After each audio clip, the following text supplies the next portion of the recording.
Good evening. Here is the world news from BGI TV, Baba Bagede Imo TV. I am Mori Ray Rebila Lawal. First are the major headlines for the world news. I am not afraid of you. Dino Melaye fires Buhari in a viral video. FG slashes budget of DSS, NIA orders by 26 billion naira. NYSC DG removed from office after six months. Yaya Bello accuses EFCC of harassing Kogi officials, threatens lawsuits. Naira redesign. EFCC promises 5% reward for information on hidden money. NLC shut down Lebanese firm over unfair labor practices. Bandit kill chief imam, 2 others in Sokoto. Police parade 17 restive youth over another's death in Niger. And on foreign, 15 killed in Iraq after gas tank blast triggers building collapse. First from the sports story. NFF take decision on sacking Pesaro after Super Eagles lose 4-0 to Portugal. And lastly, on sport again, Osimhen bags Globe Soccer Award Best Young Player Prize. Now the news in detail. The spokesperson of the People's Democratic Party PDP Presidential Campaign Council, Dino Melaye, says President Muhammadu Buhari has failed on all fronts as Commander-in-Chief. Dino also said he is not afraid of the president and he stressed that Buhari is grossly incompetent. He made this known in an interview on the news and current affairs program Focus Nigeria. Buhari is from Daura.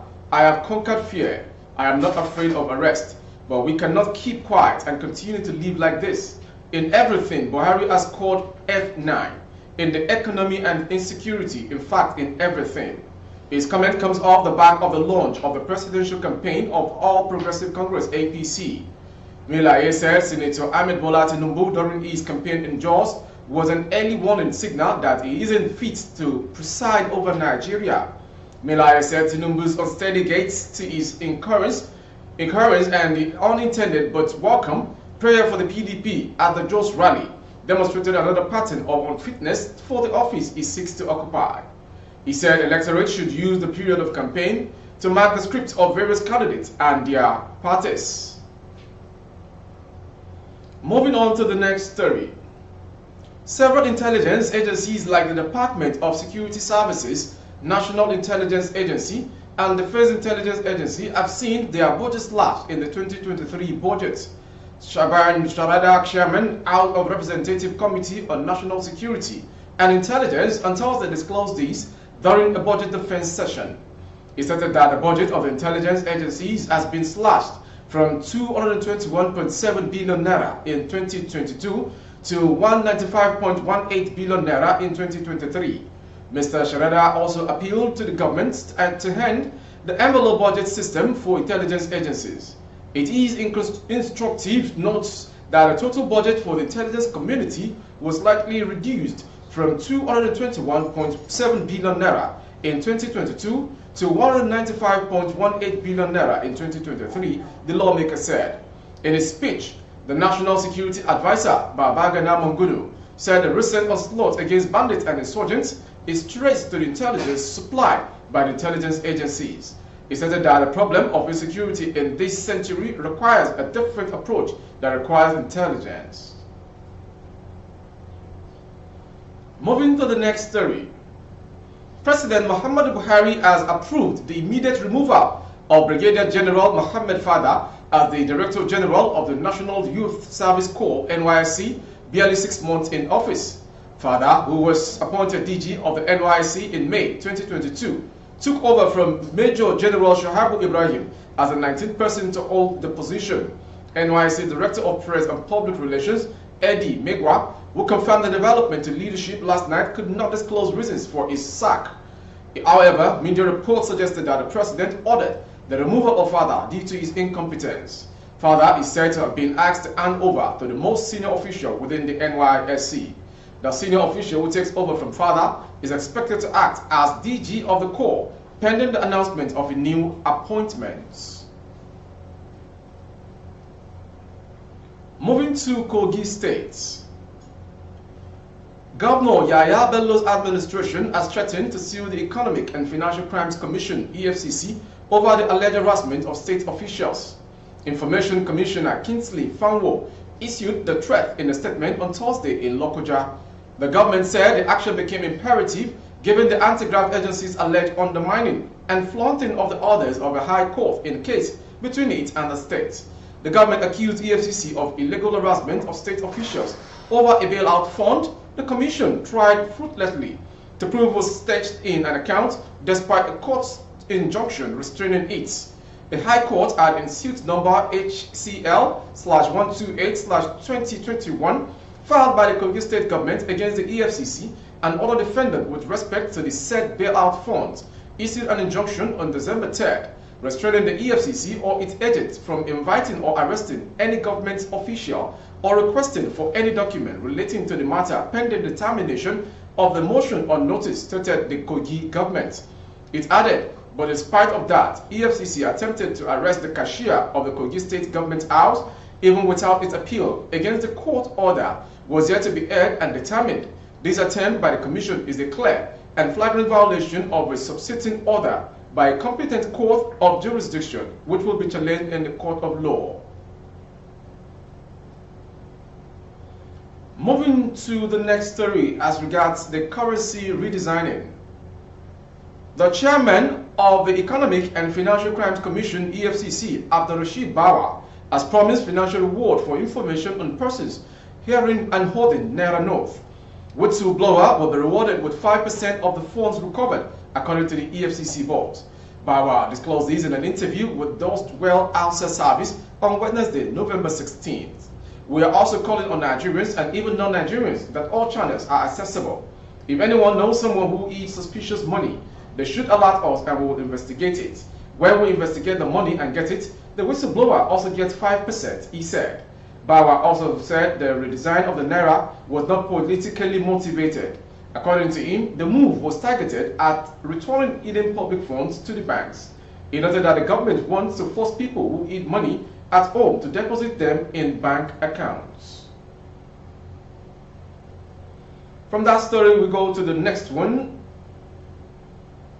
The Nigerian Labour Congress (NLC) has crippled the operations of a Lagos-based Lebanese construction company, Al Masoud, over alleged unfair labour practices. Protesting leaders of NLC and workers Thursday morning stormed the construction firm headquarters located at Okotiebo, Ikoyi, Lagos, and two of its construction sites and shut the operations, singing solidarity songs alongside some officials and affiliates of NLC. While picketing the firm, the protesters displayed several placards with inscriptions such as "No to racial discrimination," "Workers must be allowed to organize and be reorganized," "Union rights are fundamental rights," and "Responsible corporate organizations respect the statutory agreement with social partners and stop treating workers like slaves." Addressing the protesters, the head of the NLC office in Lagos, Mr. Wilson Onemo Lese, said, among others, ordinarily, the agreement had been reached and with the management reneged on the agreement, we discovered the workers' welfare is too poor. We have the right to negotiate their fate, and that is why we are here. There were a lot of entreaties over time to make them implement the agreement. We have been to two of their working sites and we asked the workers to down tools. Some of us are in Apapa, where they are building a tank farm, and we have told the management that they cannot come to Nigeria to improvise our brothers and sisters. Moving to the next story in Sokoto State. Bandits have reportedly killed 3 persons, including the chief imam of Gangara in Sabon local government area of Sokoto State. It was learned that the chief imam, fondly addressed as Liman Nakimba, was killed on Wednesday while coming back from Sokoto, where he went to collect his pension. According to eyewitness account, their vehicles rammed into a gang of bandits along Adamawa village and the assailants opened fire on them. One of the bullets hit and killed the imam, the source said. Meanwhile, 2 farmers were killed by bandits at Dokuwa village under the Gatawa district in the same Sabombrini local government 4 days ago. The bandits also abducted 6 other farmers while working on their farms. Leader of the vigilante group in Sabon Birni, Musa Mohammed, who confirmed the incident, said the farmers were killed on their farms 4 days ago. They met them working on their farms, killed 2 and abducted 6 others, he concluded. In case you're just joining, you are watching the world news coming live from BGI TV. The next story. The United States Police Command has arrested 17 restive youths after the death of one Ashiru Tofa of the Limawa area of Mina, the state's capital. The command, in a statement signed by the Police Public Relations Officer, PPRO, DSP Wasiu Abiodun in Mina, said the suspects were arrested over the death of one of the youth stabbed during their clash. It stated some miscreants of Ogomosho Streets and Daji and Limawa area of Mina on 5th November 2022 engaged themselves in a fight with dangerous weapons, and as a result, one Ashiru Tofa of Limawa area was stabbed to death. The command revealed that following development, police operatives attached to A Division Mina swung to action and arrested a notorious ancestor snatcher, 22-year-old Umar Aminu, aka Ogobin of Limawa, that led to the arrest of other 70 suspects involved in the crisis. The statement stated that Ogobin assisted the police in identifying the 17 other miscreants during a house-to-house raid in Mina metropolis. The suspects include Nasiru Rabiu, aka Bush, 20, Musa Suleiman, 23, Nubu Sahadu, 19, Bashir Mohammed, 17, Mohammed Gaddafi, 19, Salim Umar, 24, Abdullah Abubakar, 19, Musa Abubakar, 20 years of Limawa, Asa Mohammed, 19, and Umar Suleiman, 19, Musa Saidu, 19, Abdullahi Musa, 19, and Abubakar Sadiq Mohammed, 17, of all from Limawa community in Mina, Niger State. From that story, we go to the foreign story. 15 people died and around a dozen were injured in northern Iraq when a fuel tank exploded, causing a building collapse, authorities said Friday as such operations ended. Provisional Governor Abel Abubakar provided a final toll for Thursday evening's blast in Suleimania, the second largest city of Iraq's autonomous Kurdistan region, and declared a day of mourning in the province. Most of the victims are women and children, Abubakar said, adding that there are no more bodies under the rubble of the house. Authorities said the 3-story building collapsed after a leak from a liquefied petroleum gas tank used for heating triggered a blast. Emergency services, still searching for survivors, had given an earlier toll of 11, but several hours later, the city's emergency response chief, Simon Nader, announced the end of the operations with 15 bodies found in total. And to the sports scene. The Nigeria Football Federation, NFF, are not planning to sack Jose Peseiro following a 4-0 defeat to Portugal in an international friendly on Thursday. Bruno Fernandes scored twice in the first half, while Gonzalo Ramos and João Mario added more goals in the closing stages of the encounter in Lisbon. Peseiro has only been in charge of the Super Eagles for 5 months. In the 7 matches he has taken charge of, the 3-time African champions have won just 2 and lost 5.